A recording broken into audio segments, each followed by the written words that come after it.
This video is sponsored by Squarespace. Hey miniature painters, buckle up because this video just took an unexpected turn. I was ready to dive in and do a review of the newly relaunched P3 paints, the cult classic line that had miniature painters swooning back in the day. Well, today, they're back and supposedly better than ever, promising to revolutionize your painting game. But here's the plot twist. As I was testing these paints, I had a realization. Something bigger than just this paint review, and it's time we talk about it. Let's bust open the biggest myth in miniature painting. The idea that shiny new products will magically transform us into master artists overnight. Stick around because what I'm about to share might just change how you approach your hobby, and it has almost nothing to do with what's in your paint pot.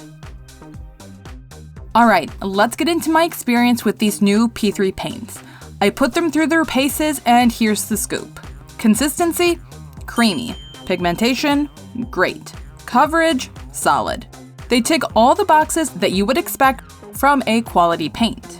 They did great in wet blending, and the glazing was also wonderful. They performed well across the board, making the paint process smooth and enjoyable. So after all of this testing, what's the verdict? They're fine. They were just as good as any other quality paint I've used. Not revolutionary, not game-changing. Just good paints that do their job well. In the end, P3 paints are another solid option in a market that already has plenty of good choices. They'll get the job done, but they won't magically change your painting game. The thing is, companies love to create buzz with words like revamped formula and superior performance. It makes the paint sound exciting, right? We imagine ourselves creating masterpieces with these new paint. But here's the reality check. Most quality paints perform about the same. The differences are often subtle and rarely make a big impact on the final result. Think about it. How many times have you bought a new paint hoping it would elevate your game only to find your skills haven't magically improved? This brings us to the heart of this video. It's not about the paint, it's about the painter. I can't stress this enough. Practice with any decent paints will yield far better results than new paints without practice. Let me give you an analogy. Imagine giving a beginner chef a set of premium knives. Will their cooking instantly improve? Probably not.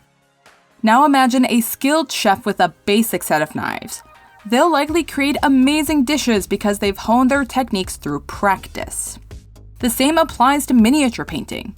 Your brush control, understanding of color theory, ability to thin paints correctly, these skills matter far more than the brand name on your paint pot. And here's a twist that might surprise you. Constantly changing your paints can actually hold you back. Every paint brand is unique.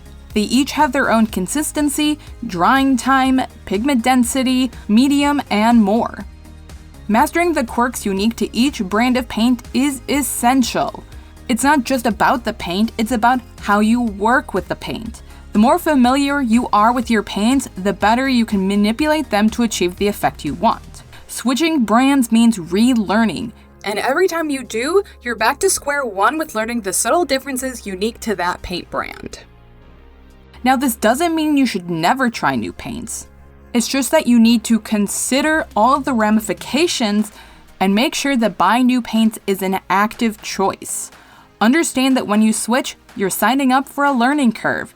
You're trading immediate familiarity for potentially long-term benefits. Remember, consistency in your tools can lead to consistency in your miniature painting. So before you jump on the bandwagon and order that new line of paints, ask yourself, am I ready to invest the time and money into learning this new paint? Or would that time and money be better served working with the paints I already own? Saying no to new shiny paints can be hard work, but building a website is easier than ever with Squarespace's new guided design system, Squarespace Blueprint. Choose from professionally crafted layouts, customize them to reflect your style quickly, and utilize Squarespace's drag and drop fluid engine for enhanced control. Seamlessly integrate your social media and accelerate your growth with integrated, optimized, SEO tools. Seriously, Squarespace Blueprint is magic, and I can only dream of army painting one day being this easy. So whether you're selling online courses, physical products, or just showing off your work, get back to painting and playing faster by using Squarespace. When you're ready to start, head to squarespace.com for a free trial. And when you're ready to launch, use code LYLA to save 10% off your first purchase of a website or domain. All right, back to painting. So how do we actually improve our painting skills? The answer is simple, but not always easy. Practice. Here are some effective ways to level up. Set aside regular painting time, even if it's just 15 minutes a day. Focus on mastering one technique at a time. For example, spend a week practicing layering, then move on to glazing. Don't be afraid to make mistakes. Each failed miniature is a learning opportunity. Seek feedback from fellow painters. Fresh eyes can spot areas for improvement you might miss. Remember, every expert painter started as a beginner. They improved through countless hours of practice, not by buying every new paint on the market. Now, let's talk about when it's actually okay to buy new paints, because it's not all doom and gloom. Let's face it, trying new paints can be exciting. It's okay to buy new paints simply because you enjoy it. Our hobby should be fun after all. But start small. If a new paint line catches your eye, start with just a few colors. Don't rush to buy the entire set right away. This way you can see if you actually like the paint before making the investment to buy the whole line. However, if you have need for a special effect paint or something really unique like inks, then new products can be genuinely useful. And lastly, sometimes paint and people just don't work well together. If you feel like you're struggling with your paint no matter what you do, then trying a new brand might be the answer. Like I said, every paint is unique, so branching out to find the paint that is best for you is a legitimate use of resources. The problem isn't buying new paints, it's buying every new paint. It's easy to fall into the trap of thinking you need every color from every brand. But remember, a smaller, well-used paint collection is so much more valuable than a huge set that sits around collecting dust. Here's my challenge to you. Take the paints you already own and focus on mastering a new technique. Maybe it's glazing, or wet blending, or just working on your volumes. We can make this a community challenge. Let me know what techniques you're going to focus on in the comments below. Tag me on Instagram with your results, or of course head over to my Patreon and join my Discord.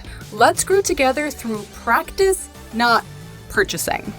So while buying new paints can be exciting, they're not how you improve as a painter. It's through patient practice that your skills will improve.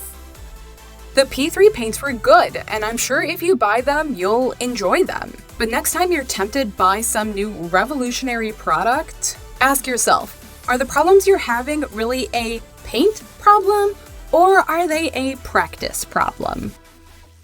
Ultimately, you should find joy in your hobby while painting, not through buying. The joy of painting is available to all of us, no matter what name is on your paint pot. If you like what I do, you know the drill. Like, comment, subscribe. Go join me on Patreon. Thanks so much. I'll see you next time.